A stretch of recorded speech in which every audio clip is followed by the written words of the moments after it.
That's a good burger. Oh, hello.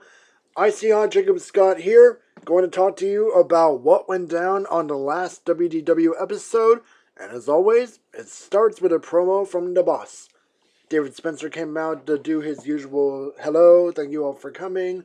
We're still trying to get the whole WKW situation developed, but I've just gotten word that tonight there will be a match of TJ Salazar versus a special guest wrestler from WKW. Wow, just outright announcing an interpromotional match like that?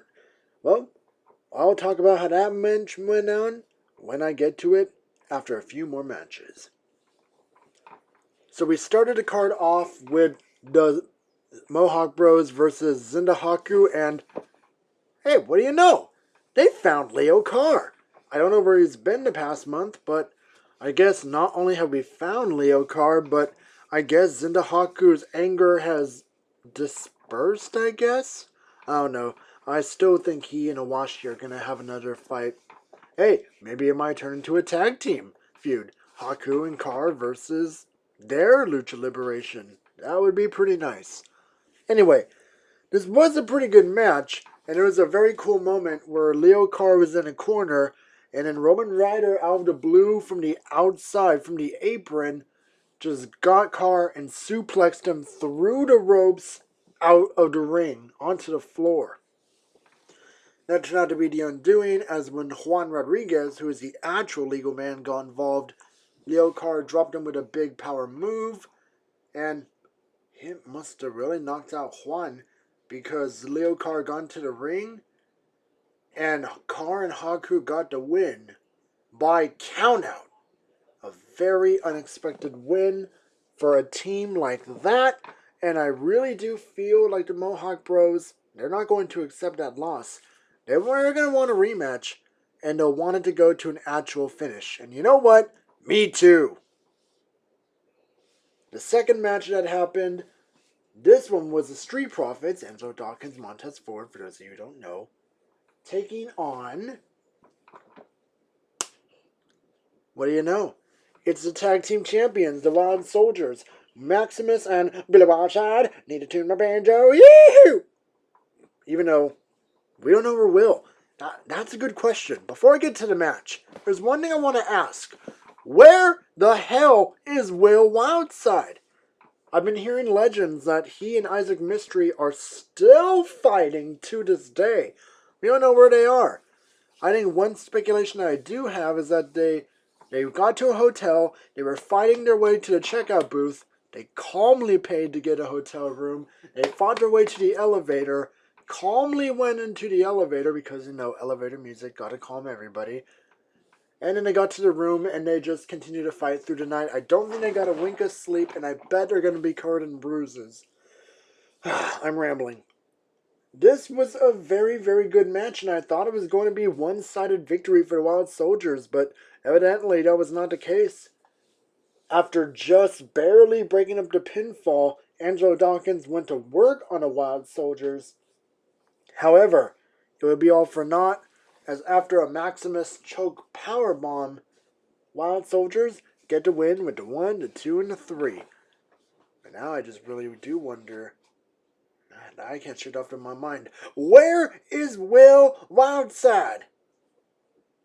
The third match that happened, this was Hayate of the Mob, seeing how, well, at this point, I'm sure Cameron Rose is reduced to nothing but a babbling imbecile after that beating he took, where he nearly died, since he wanted to keep going. And even after Taven said, you know what, no, I want to finish the match, Cameron Rose had to go all out, so I won't be surprised if his brains are scrambled to the point where his in-ring career is just done. Anyway, Hayate was representing the Mob with AJ King now in the corner, taking on Kai Cassidy.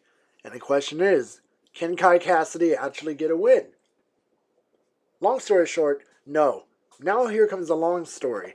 So, Cassidy was able to get his stunner, and I think he was able to hit his flying finisher at least once. And during the ring, AJ King was able to slide a chair into the ring And the ref nearly ejected him because AJ King likes to be the hothead that comes in whenever the mob is in trouble. And several times the chair was actually used inadvertently as a weapon, as in something you fall on. The ref didn't see any of it. The ref didn't even try to take the chair out of the match. And eventually, Hayate was able to get the win with a Shining Wizard. 1, 2, 3. I'm sorry, Kai Cassidy, but you're just going to have to really keep trying for your very first victory. I'm not sorry.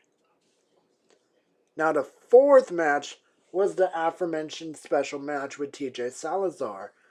And who did David Spencer bring in from WKW to fight Salazar one-on-one? It was Sky Slash. Yes, the same Sky Slash that has recently returned on WKW and for whatever reason has beaten the crap out of Kyle Noble 3 times now. Made a special appearance on WDW, technically making this his debut on WDW. And it was a great match, let me tell you. Salazar was able to hit quite a few of his big moves. At one point, I think he even went for his flying finisher, but Sky got out of the way. A Hellhound Driver didn't do it. What did Salazar in was burning in the fires of pandemonium. Sky picks up an easy victory, thus making him 3-0 since his return. And if you ask me, I think the streak might continue, but now I have a question. Was this a one-time appearance by Sky? Or did he get transferred to WDW as a result of the threat made by Triple H to Mr. Davis? Or is he going to be a freelance guy and appear on whichever show whenever he feels like it? Hey, only time is going to tell. I'm just a guy who does the radio recap. I don't know the inner workings of this promotion. Now, the fifth match was Gavin Watkins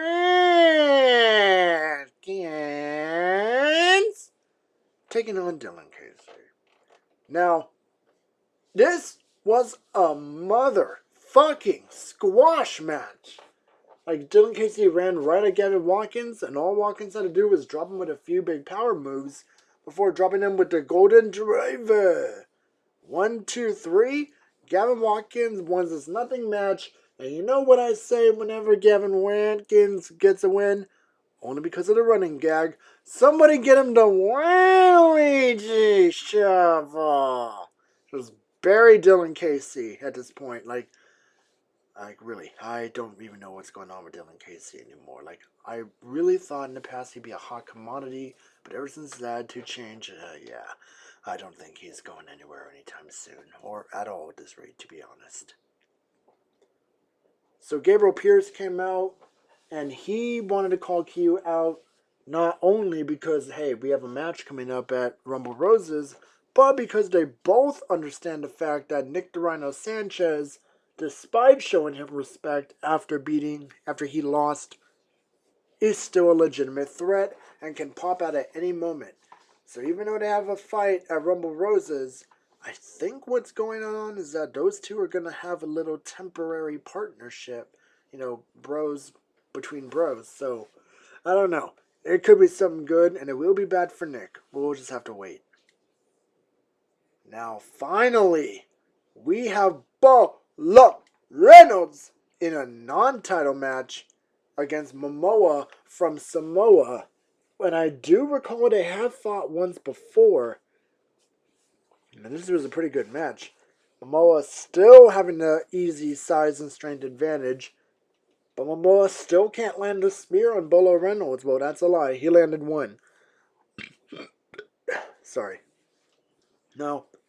He went for the spear a second time, and I believe if he had hit it, it would have been over for Balor Reynolds' chances of going into Rumble Roses without having to face anybody, because had Momoa hit that spear, he likely would have been the contender for Balor Reynolds' title. But he didn't. Balor leapt over him again, like a cheerleader. So, Balor was able to hit his special delivery TKO. 1, 2, 3. Balor Reynolds is still without a challenger at Rumble Roses. Wonder how long that's going to last. Time will tell. Well, that was my recap for what happened on WDW. What did you guys think? Be sure to lay your comments down in the box. In the meantime, I see Hot Jacob Scott saying, feel the fire, fear the cold. Most importantly, have a good night.